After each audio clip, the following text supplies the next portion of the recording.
Hey what's up guys, welcome to back my new other video. So guys, आज की video तुम्हारा भाई लेके आ गया है Realme C12 contact problem. So guys, आपको जब न्यू फोन लिया होगा आपने तो आपको ये प्रॉब्लम आ रहा होगा, आपको जो कॉन्टैक्ट है वो शो नहीं हो रहे होंगे। आपको ये भी नहीं पता होगा भाई मेरे कॉन्टैक्ट आईडी पे सेव थे कि मेरे सिम में सेव थे। तो गाइस, वीडियो पूरा वॉच करना। कोई भी प्रॉब्लम हो तो भाई को कमेंट बॉक्स में लिख के बता देना।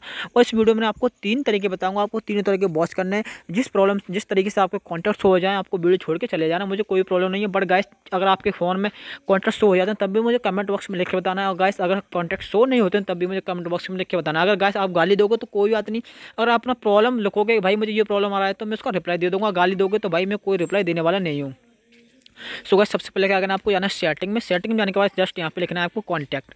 जैसे गाइस यहाँ पे मैं कॉन्टैक्ट लिख दूंगा तो मेरे किसी के फ़ोन में जैसे भाई ने अपडेट नहीं किया होगा तो मेरा फ़ोन ही अपडेट है। तो मैंने यहाँ पे जो कॉन्टैक्ट लिखा सेटिंग में, तो अगर यहाँ पे एप्लीकेशन निकल के आ जाता है कॉन्टैक्ट का, तो आप कॉन्टैक्ट के एप्लीकेशन पर क्लिक कर देना। जस्ट वहाँ पे क्या करना है, आपको वहाँ पे देखना है कि एक्सपोर्ट और इम्पोर्ट का कहीं ऑप्शन दिख रहा है नहीं दिख रहा। तो अगर वहाँ से नहीं दिख रहा तो आपको क्या करना है, सिंपल से जाना है बैक जाने के बाद यहाँ पे आना है गाइस डायल पैड पे। यहाँ से हम नंबर को टाइप करते हैं, वहाँ पे जाना है डायल पैड पे जाने के बाद जस्ट आपको क्या करना है, यहाँ पे कॉन्टैक्ट पे क्लिक करना है साइड से। वहाँ पे डायल पर इस साइड में 3 डॉट दिख रहे होंगे आपको, उस पर क्लिक कर देना। तो गाइस, यहाँ पे भी आपको सेटिंग में क्लिक करना है। तो यहाँ पे ये देखना है आपको कि यहाँ पर कहीं एक्सपोर्ट और इम्पोर्ट का ऑप्शन नहीं दिख रहा। भाई इसमें भी मेरा एक्सपोर्ट और इम्पोर्ट का ऑप्शन नहीं दिख रहा। तो गाइस, अब मैं मेथड नंबर 3 की बात करूँगा कि मेथड नंबर 3 क्या है। तो गाइस, सबसे पहले मैं आपको बता दूँ, इसमें अगर आपके फ़ोन में ना एक एप्लीकेशन दिया होगा कॉन्टैक्ट का, वो अलग से ये कॉन्टैक्ट लिखा होगा, वो एप्लीकेशन दिया होगा। अगर आपको वो एप्लीकेशन मिल रहा है इसमें या नहीं मिल रहा तो आपको जाए इसको कुछ भी नहीं देखना। आपको क्या करना, सिंपल सा प्ले स्टोर पे जाना। प्ले स्टोर से आपको क्या करना, सीधे से एक एप्लीकेशन डाउनलोड कर लेना है कॉन्टैक्ट। जिस तरह का मेरा लोगो है इस कॉन्टैक्ट का अभी मैं आपको दिखाऊंगा, ऐसे ही आपको गूगल से डाउनलोड करना है। सॉरी, प्ले स्टोर से। गाइस देख रहे हो मेरे फ़ोन में 2 कॉन्टैक्ट हैं यहाँ पे। ये जो मेरा लेफ्ट हैंड में, इस वाले कॉन्टैक्ट को आपको गूगल से प्ले स्टोर से डाउनलोड कर लेना है।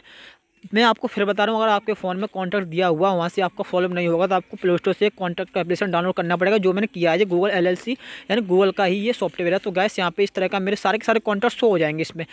अब आप बोलोगे भाई यहाँ पे तो मेरे जैसे ही अगर इस एप्लीकेशन डाउनलोड करोगे ऑटोमेटिक हो जाएंगे, वरना नहीं होता तो आपको क्या करना, साइड में जो लाइनिंग थी उस पर क्लिक करना है। यहाँ पे साइड में नीचे देख रहोगे, नीचे सुपर नंबर है आपको सेटिंग में क्लिक करने के बाद जस्ट इस तरह का इंटरफेस आ जाएगा।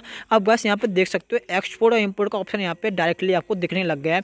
और आपके पूरे कॉन्टैक्ट शो नहीं हो रहे तो यहाँ पे आपको सेलेक्ट कर लेना है। आपके ईमेल पे जो कॉन्टैक्ट है वो भी यहाँ पे शो हो जाएंगे, और जिस ईमेल पे आपने शो करें वहाँ से अपनी आईडी भी सेलेक्ट कर सकते हो। और गाइस, अपनी ईमेल पे चेक भी कर सकते हो मेरी ईमेल पे जो कॉन्टैक्ट कौन से जो कॉन्टैक्ट हैं अभी डाले हुए हैं। तो गाइस, यहाँ पे मैं तीनों आईडी सेलेक्ट करने के बाद यहाँ पे मैं इसे ओके कर दूंगा। उसके बाद मैं ये देखूंगा मेरी जो ईमेल पे तीनों बट गाइस, ये मेरे जो कॉन्टैक्ट है सिर्फ एक ही मेल पे है, और ये मेरी ईमेल नहीं है, किसी एक मेरे फ्रेंड का फ़ोन है। बट गाइस, बीच वाली जो मेल है ये मेरी है इसमें, क्योंकि मैंने FR भी अभी बाईपास किया था इसलिए मैंने ये मेल यहाँ पर डाल दी थी। तो गाइस, यहाँ पे मैंने कंप्लीट यहाँ पर सारा सेट कर लिया। उसके बाद मैं फर्स्ट सेकंड से मैं यहाँ से भी अपने कॉन्टैक्ट में देख सकता हूँ। आप भी यहाँ से अपने सेलेक्ट करने के बाद इस पर ओके कर दोगे तो आपके डायरेक्टली आपके जो कॉन्टैक्ट शो हो जाएंगे। और फिर भी अगर प्रॉब्लम कोई भी आ रहा है तो भाई मैंने आपको बोल दिया, मैं कमेंट में अच्छे से अब जो प्रॉब्लम है ना वो अच्छे से लिखना है। वो जो प्रॉब्लम रियल में आपको आ रही है वो लिखना है, मैं उसका रिप्लाई दे दूंगा। अगर भाई आप गाली करोगे तो मैं आपका रिप्लाई नहीं दूंगा, क्योंकि मुझे आपकी गाली तो कोई फ़र्क नहीं पड़ता है। क्योंकि बहुत सारे भाई हैं वो डिमोटिव करते हैं कि बंदों को गाली देके ये बंदा अपना वीडियो बनाना छोड़ दे। तो भाई मैं ऐसा कुछ नहीं करने वाला। और आप अच्छे से कमेंट करोगे तो आपका रिप्लाई दे दूंगा। बट गाइस, आप जितनी गाली दोगे मुझे कोई प्रॉब्लम नहीं उससे, तो मैं अपना जो काम कर रहा हूँ मैं वो करता रहूँगा। बट गाइस, मैंने बहुत सारी वीडियो ऐसी बनाई जिसमें मैंने ये बताया कि Vivo Y12 और Realme C12 और ओप्पो के अदर फोन इसका पैटर्न लॉक तो ऐसे टूटते हैं, पर इसका पैटर्न लॉक नहीं टूटता। तो मैं उसमें बोल दूँ फिर भी लोग गालियाँ देते हैं, तो भाई देते रहो, मुझे कोई फ़र्क नहीं। तो गाइस, तुम्हारा भाई मिलेगा नेक्स्ट वीडियो में। जब तक के बाय, टेक केयर, वंदे।